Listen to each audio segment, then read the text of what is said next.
America के राष्ट्रपति Donald Trump ने कहा कि भारत ने अमेरिकी उत्पादों पर शून्य टैरिफ का ऑफर दिया है। इसका मतलब है कि अमेरिका भारतीय बाजार में आसानी से अपने ज्यादा से ज्यादा उत्पाद सस्ते दामों पर बेच पाएगा। साथ ही ट्रंप ने एप्पल की भारत में मैन्युफैक्चरिंग को लेकर अपनी नाराजगी भी जताई है। भारत अमेरिका के बीच ट्रेड डील पर बातचीत जारी है और जल्द ही समझौता होने की उम्मीद है। अमेरिकी राष्ट्रपति डोनाल्ड ट्रंप ने एप्पल के सीईओ टिम कुक से भारत में प्लांट्स लगाना बंद करने को कहा है। यह बयान आईफोन मेकर की चीन के बाहर मैन्युफैक्चरिंग बढ़ाने की योजना पर निशाना है।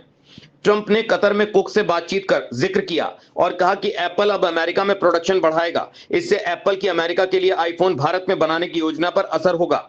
अमेरिकी राष्ट्रपति डोनाल्ड ट्रंप ने कहा कि उन्होंने एप्पल के टिम कुक से भारत में प्लांट्स बनाने को बंद करने को कहा है, जबकि आईफोन मेकर की प्लानिंग चीन से बाहर मैन्युफैक्चरिंग डाइवर्सिफाई करने की है।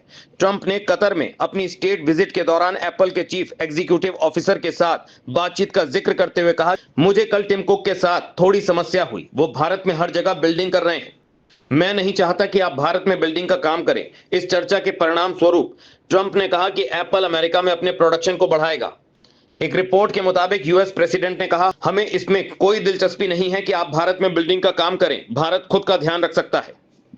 ट्रंप ने कहा कि भारत में दुनिया के सबसे ऊंचे टैरिफ बैरियर्स में से एक है और दुनिया के सबसे ज्यादा आबादी वाले देश में अमेरिकी प्रोडक्ट्स बेचना बहुत मुश्किल है। हालांकि उन्होंने कहा कि भारत ने अमेरिकी सामान पर टैरिफ कम करने की पेशकश की है, क्योंकि ये एशियाई देश इंपोर्ट टैक्स पर समझौता चाहता है।